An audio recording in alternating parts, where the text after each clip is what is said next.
नमस्कार बंधुओं, आप सभी का स्वागत है हरिभजन में। आज माघ दिवस 22वां अध्याय 22वां।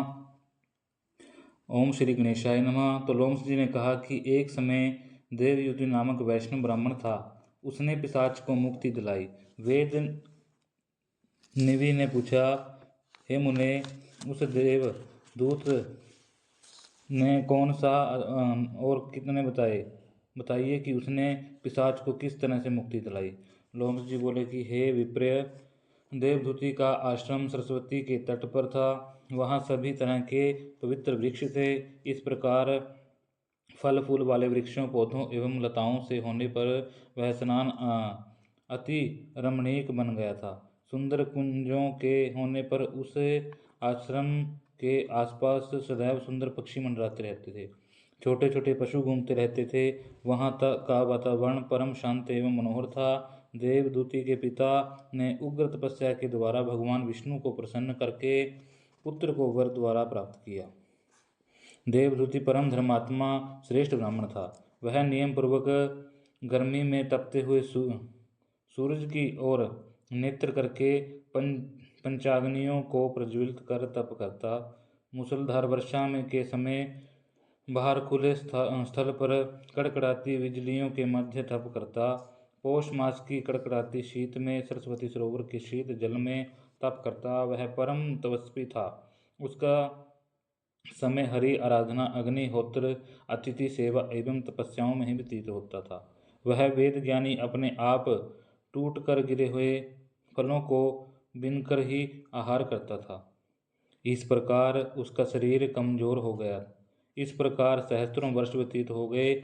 उस तपस्वी के प्रभाव से वह पर्वत तेज से चमकने लगा। उसके तप तेज को सहने की शक्ति किसी में नहीं थी। उसके प्रभाव से वन के समस्त जीवों ने स्वाभिमान त्याग दिया। वह ब्राह्मण तीनों समय नियम पूर्वक नारायण की पूजा करता था।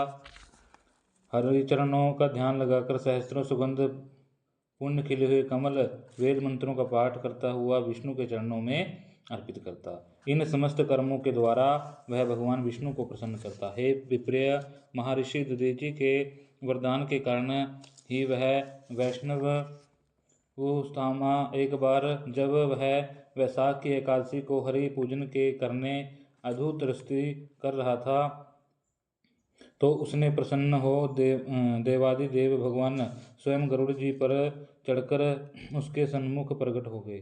मेघ के समान नील क्रांति चतुर्भुज विशाल नेत्र समस्त अलंकारों से विभूषित भगवान विष्णु को अपने सन्मुख खड़ा देख उस ब्राह्मण ने नेत्रों में जल आ गया। उसका मन हर्ष से विभोर हुआ, शरीर पुलकायमान हो गया और कृतार्थ हो ब्राह्मण प्रभु के चरणों में बारंबार दंडवत प्रणाम करने लगा।